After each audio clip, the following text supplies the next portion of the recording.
Merci, Monsieur le Président. Monsieur le négociateur en chef, je vous remercie pour votre présentation et pour votre action en faveur de l'Union européenne. Il se trouve que moi-même, je vis au Royaume-Uni depuis 22 ans et je repartirai d'ailleurs tout à l'heure via le tunnel, comme chaque semaine. Et je souhaiterais vous interroger sur la protection des droits des Européens qui bénéficient du statut de résident permanent auquel ont droit les citoyens européens installés sur le sol britannique depuis au moins 5 ans. Ceux qui sont depuis moins de 5 ans ont un pre-settled status. Le problème, c'est que les Britanniques se refusent à fournir un document attestant de la possession de ce statut. C'est demandé par les associations de défense des intérêts des citoyens européens établis au Royaume-Uni, tels que The 3 Million, et une partie importante de la classe politique britannique y est elle-même favorable.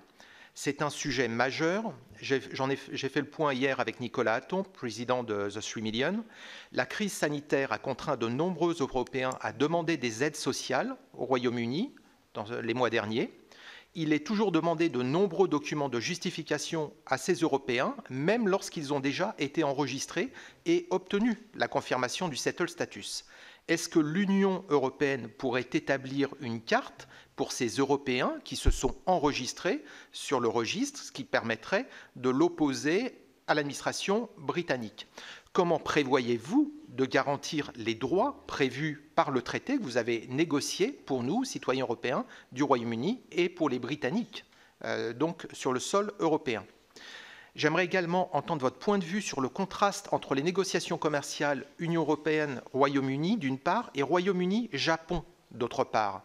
D'après le Financial Times, cette semaine, le Japon a donné au Royaume-Uni un délai de 6 semaines pour conclure un accord post-Brexit, mettant le gouvernement britannique sous pression pour mener les négociations commerciales les plus rapides de l'histoire et les premières pour le Royaume-Uni depuis 40 ans.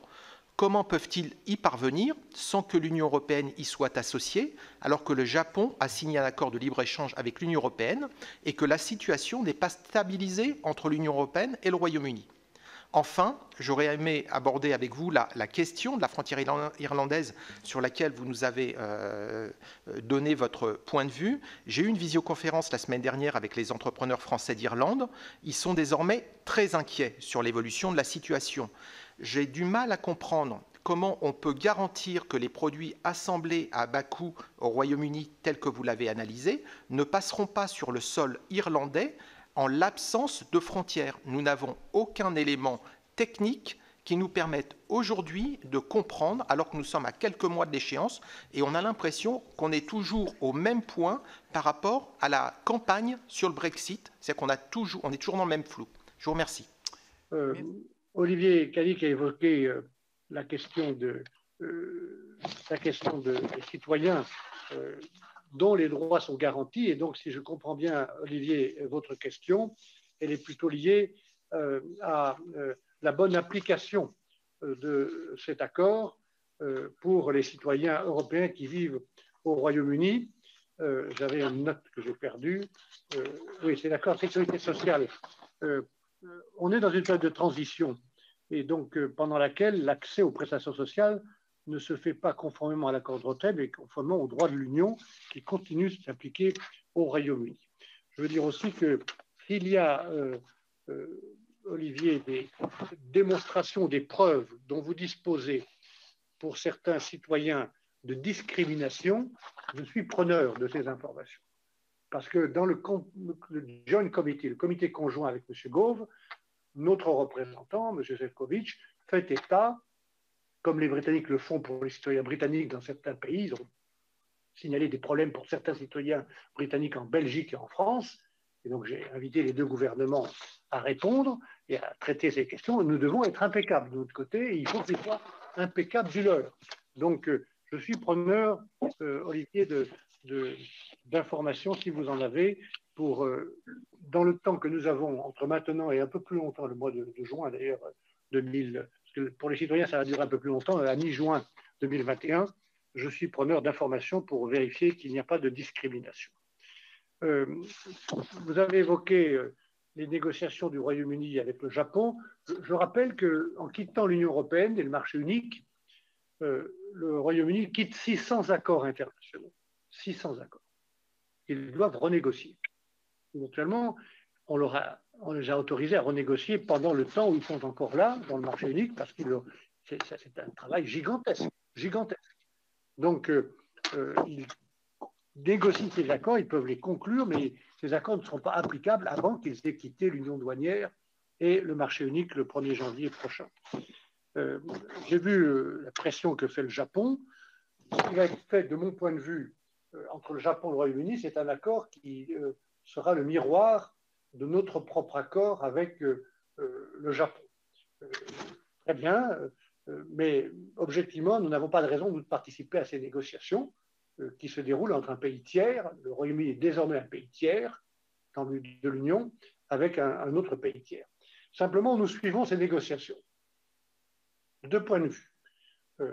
D'abord, avec non pas de l'amusement, mais un certain intérêt, j'observe que dans les mandats de négociation que les Britanniques se sont faits pour eux-mêmes, avec les États-Unis, avec le Japon, avec l'Australie, avec la Nouvelle-Zélande, ils évoquent des demandes vis-à-vis de ces pays tiers qu'ils repoussent pour nous. Par exemple, il y a clairement dans les mandats de négociation que les Britanniques ont pour eux-mêmes une demande de level playing field avec la Nouvelle-Zélande ou l'Australie.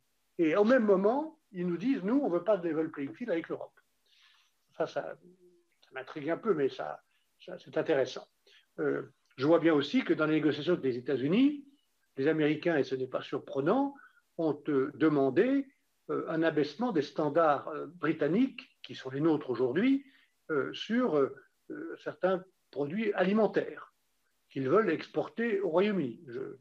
Je suis intarissable sur la question du poulet chloré, mais c'est précisément de ce dont il s'agit. Et donc, je vois au Royaume-Uni, je pense que Olivier Cadic peut le voir aussi, des mouvements dans l'opinion.